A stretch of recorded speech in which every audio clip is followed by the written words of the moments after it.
والذی جاء بالصدق وصدق به اولئک هم المتقون.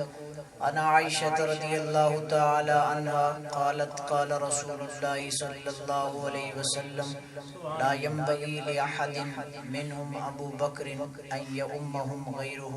صدق اللہ مولانا العظیم وصدق رسولہ النبی الکریم. درود شریف بآواز بلند حضور کی بارگاہ میں پیش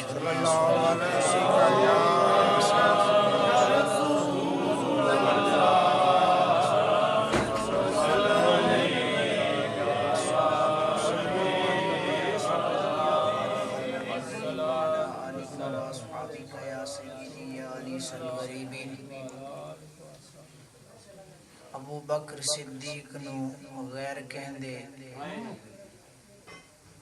ابو بکر صدیق نو غیر کہندے تیرے یار نے ایک خدا دسیا. ساڈیاں بتاں وچوں کوئی دسیا نہیں, انہاں ساریاں تو کوئی جدا دسیا. اور کسے نے کدی دسیا نہیں, اس ذات دا نام اللہ دسیا. رایا نبی نے ایک رب دسیا, سباں بتاں نو دور ہٹا دسیا.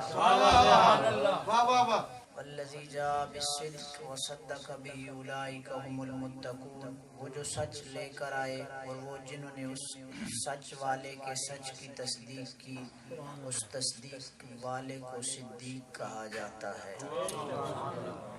وہ صدیق کیا فرمانے لگے جب ان کی باتیں سنی؟ فرمایا غلط گل تے او کدی نہیں کہندے, سچ من کے پے صدیق کہندے.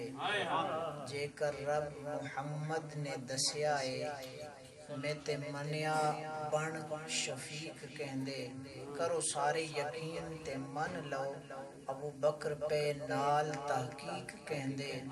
راہیا اے محمد بہوں سچا, سچی ذات دے بن رفیق کہندے. حمد و صلات کے بعد زی وقار و زی احتشام سامعین حضرات, وقت کافی بیت چکا. گزشتہ جو نظم میں آپ نے سنا تھا اس کو نثر میں پیوستہ پیش کروں گا. مجھے اس کو بہتر انداز میں پہنچانے کی توفیق نصیب فرمائے. آقا کونین صلی اللہ علیہ وسلم کے وہ عظیم صحابی, تاجدار خلافت, رازدار رسالت, امام المشارق والمغارب, جو عمر پاک کے بھی امام ہیں اور عثمان غنی کے بھی امام ہیں, جو شیر خدا کے بھی امام ہیں اور مصطفیٰ کے سارے پیاروں کے امام ہیں, جن کی امامت پہ زمین والوں کو ناز نہیں, فرش والوں کو ہی ناز نہیں, عرش والوں کو ہی ناز نہیں, بلکہ عرش و فرش کے مالک خدا کو بھی جن کی امامت پہ ناز ہے. آقا کونین صلی اللہ علیہ وسلم نے ایک دن حکم ارشاد فرمایا. بخاری اور مسلم کی بڑی طویل حدیث ہے. حضور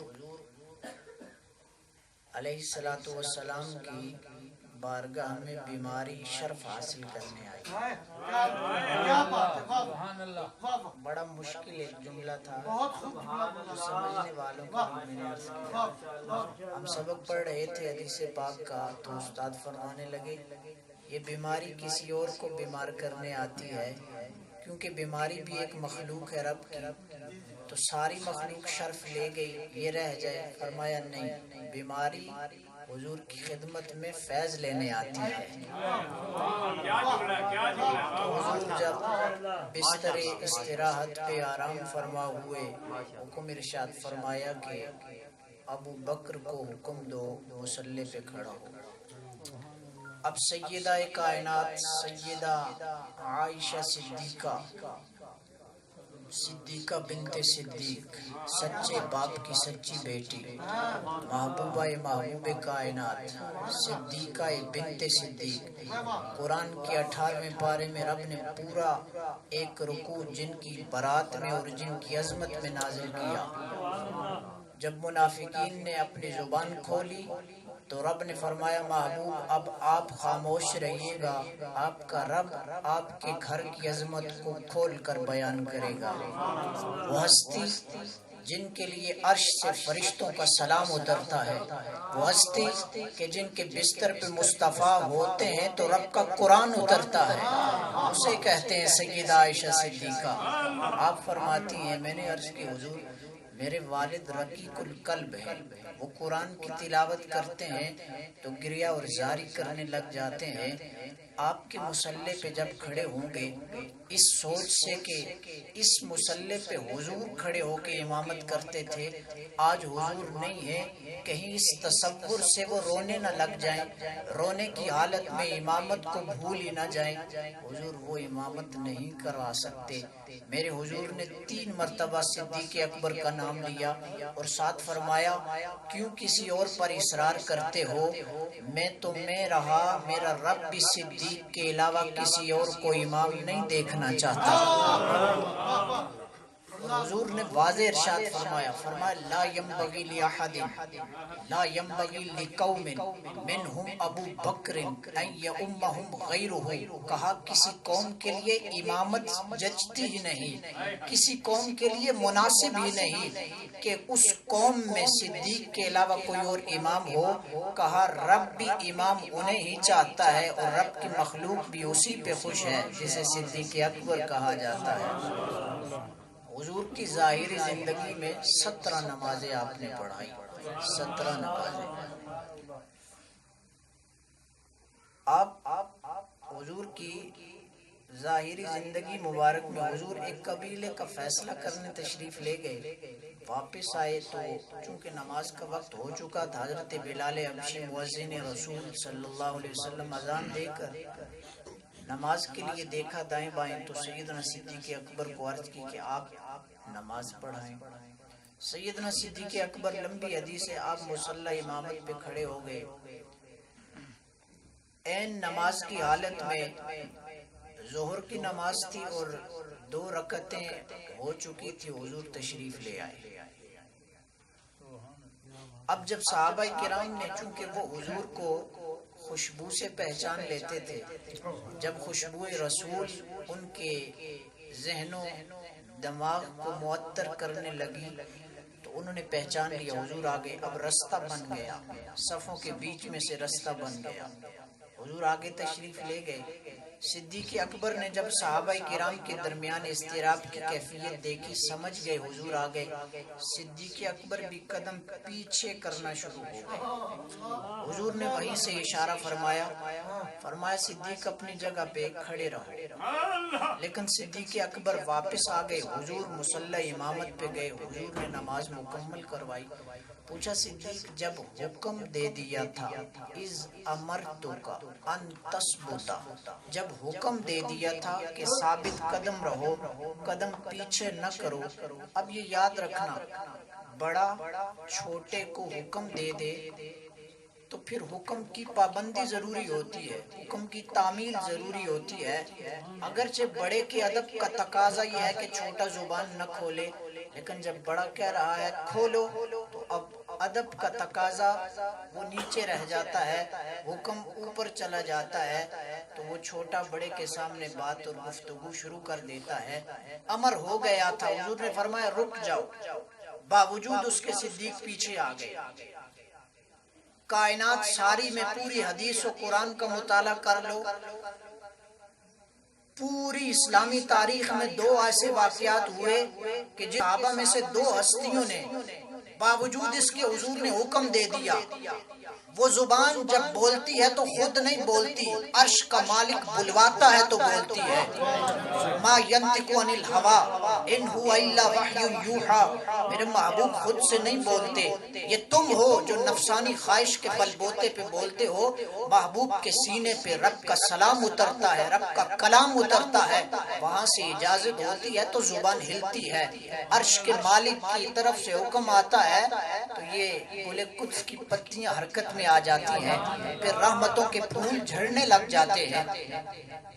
2 مرتبہ حضور نے بول دیا، فرمایا ایسا کرو، باوجود اس کے صحابہ نے ایسا نہ کیا۔ حیران ہو جائیں گے حکم رب کے محبوب کا، کائنات ساری جن کے دم قدم سے وجود میں ہے، انہوں نے فرمایا کرو، پھر بھی نہیں کیا۔ وہ کون سے دو مقام تھے؟ ایک جب سیدنا صدیق اکبر مصلی امامت پہ تھے، حضور نے فرمایا پیچھے نہیں ہٹنا، صدیق پیچھے ہٹ گئے۔ دوسرا جب وہ موقع تھا صلح حدیبیہ کا، حضور نے فرمایا علی ان کو میرے نام سے تکلیف ہے نا، بس اتنا لکھ دو محمد بن عبداللہ، محمد الرسول اللہ ہٹا دو۔ باوجود حکم کے صدیق مصلی پہ نہیں ٹھہرے، باوجود حکم کے علی نے مصطفیٰ کا نام نہیں مٹایا۔ محدثین فرماتے بات کیا تھی؟ حکم ہو گیا پھر بھی تعمیل نہیں کی۔ کہا اس لیے کہ اگر مصلی پہ کھڑے رہتے، ادھر علی مصطفیٰ کا نام مٹا دیتے تو قیامت تک یہ بات حجت ہو جاتی مصطفیٰ کے بے ادبوں اور گستاخوں کے لیے۔ مصلی مصطفیٰ کے لیے چھوڑ دیا، صدیق نے نام مصطفیٰ کا رہنے دیا، علی نے اور بتا دیا ادب مصطفیٰ اس بات کا تقاضا کرتا ہے مصلی بھی نبی کے لیے چھوڑ دیا جائے اور نام بھی مصطفیٰ کا باقی رہنے دیا جائے۔ حکم تقاضا کرتا تھا تعمیل ہو، لیکن عشق تقاضا کرتا تھا پیچھے ہٹ جا۔ صدیق پیچھے ہٹ گئے۔ حضور نے فرمایا صدیق پیچھے کیوں ہٹے؟ عرض کی حضور ما کان ینبغی لابن ابی قحافہ ان یصلی بین یدی رسول اللہ صلی اللہ علیہ وسلم، حضور ابو قحافہ کے بیٹے کو یہ زیب نہیں دیتا مصلی پہ وہ ہو اور مصطفیٰ پیچھے ہو۔ کہا مجھے یہ زیب نہیں دیتا۔ اب صدیق اکبر نے یہ بات کیوں کی؟ اب اس سے بہت سارے مسائل حل ہوتے ہیں۔ این نماز کی حالت میں تعظیم مصطفیٰ ہو رہی ہے، کہاں گئی وہ سوچ کہ نماز میں خیال آ جائے تو نماز ٹوٹ جاتی ہے، نماز میں تعظیم کے حوالہ سے نبی کا خیال آ جائے تو نماز ٹوٹ جاتی ہے۔ یارو وہ خیال تو دور رہا، این نماز میں خیال تو دور مصطفیٰ کی تعظیم ہو رہی ہے۔ نماز بنتی ہی تب ہے جب تعظیم مصطفیٰ ہو، نماز بنتی ہی تب ہے جب یار کا خیال آتا ہے۔ وہ نماز کون سی جس میں مصطفیٰ کا خیال نہیں؟ وہ عبادت کون سی جو مصطفیٰ کی محبت سے خالی؟ عبادت درجہ قبولیت کو پہنچتی تب ہے جب مصطفیٰ کا بیچ میں خیال آتا ہے۔ اب سیدنا صدیق اکبر پیچھے ہٹے، حضور کو عرض کر دیا حضور مجھے یہ زیب نہیں دیتا تھا، لیکن اشاق کچھ اس انداز میں اسے بیان کرتے ہیں۔ صدیق کہہ رہے تھے حضور اگر مصلی پہ کھڑا رہتا تو سامنے کعبہ تھا، پیچھے کعبے کا کعبہ تھا۔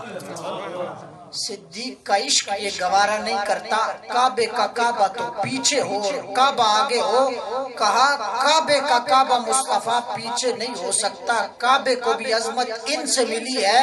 ہماری عبادت نماز بنتی ہی تب ہے جب کعبے کا کعبہ بھی سامنے ہو اور رب کا کعبہ بھی سامنے ہو۔ اسی لیے میرے مرشد نے فرمایا تھا مکھ محبوب دا خانہ کعبہ جتھے عاشق سجدہ کرتے ہوں، کہا وہ کوئی اور کعبہ ہے جسے تو پوجتا ہے؟ عاشقوں کا کعبہ تو رخ یار ہے جسے ہر وقت ہر گھڑی 24 گھنٹے ہر سیکنڈ وہ اپنے سامنے رکھ کے عبادت خدا بھی کرتے ہیں اور محبت یار کے مزے بھی لوٹتے ہیں۔ وہی تصور تھا صدیق اکبر کے سامنے جس عشق کے تقاضے نے صدیق کو مصلی چھوڑنے پہ مجبور کر دیا اور مصلی پہ میرے آقا تشریف لے گئے۔ یہ عشق کی باتیں، یہ محبت کے راز و نیاز کی باتیں ہوتی رہیں تو راتیں بیت جائیں گی، لیکن یہ باتیں پھر بھی مزہ دیتی رہیں گی۔ دوران گفتگو اگر کوئی غلطی ہوئی مالک سے معافی کا خواستگار ہوں۔